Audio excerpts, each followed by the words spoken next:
perkenalkan, kami dari kelompok R, Prodi Ilmu Komunikasi PJJ Intek Ganjil. Dalam buku Damai Era Digital, kami akan membahas 3 topik yang sangat relate dengan masa kini. Yang pertama, sesat informasi di era digital. Yang kedua, generasi milenial golput kok bisa.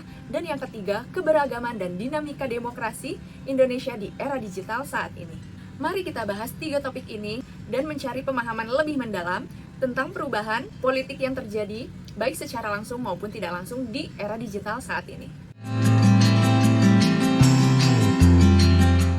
Gaya penulisan yang digunakan pada ulasan sesat informasi di era digital ada 2 gaya bahasa, yaitu gaya bahasa eksposisi dan argumentasi. Gaya ini dapat dilihat dari pengguna contoh, proses definisi, sebab akibat, dan analisis salah satunya pada penjelasan sebab akibat bagaimana konflik dapat terjadi.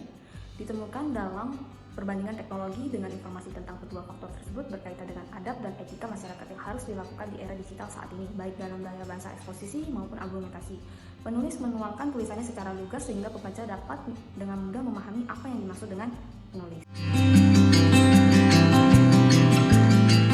Internet memberikan perubahan yang sangat signifikan bagi para penggunanya. Hoax bernada sinis dan kebencian, konten yang memancing emosi negatif, dan hasutan yang menyudutkan pihak lain seringkali dipakai sebagai senjata. Namun, kini generasi milenial belajar untuk menilai informasi dengan hanya mempercayai sumber yang valid. Pengguna internet usia muda percaya bahwa data yang benar bakal muncul dalam mesin pencarian dengan gaya penulisan yang formal dan berasal dari platform yang terpercaya. Eksposisi.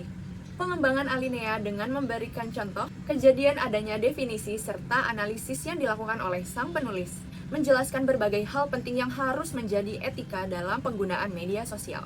Argumentasi.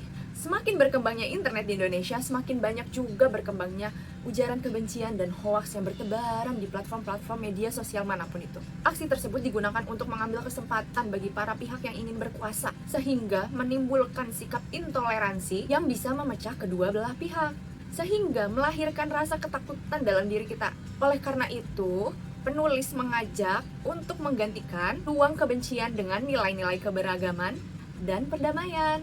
Dari ulasan yang sudah kami jelaskan, bahwa ketiga bacaan literasi yang dipilih pada umumnya memiliki gambaran cerita nyata kondisi saat ini, dengan gaya penulisan eksposisi dan argumentasi.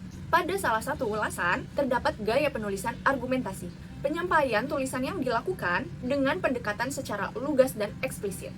Kesimpulan dari ketiga ulasan tersebut yaitu menjelaskan adanya pengaruh dari kekuatan media sosial terhadap kegiatan politik, serta mendorong generasi milenial untuk aktif dan lebih sadar akan perubahan politik di era digital agar menumbuhkan semangat generasi milenial untuk bertindak. Sekian video ulasan dari 3 topik yang sudah kita bahas. Terima kasih.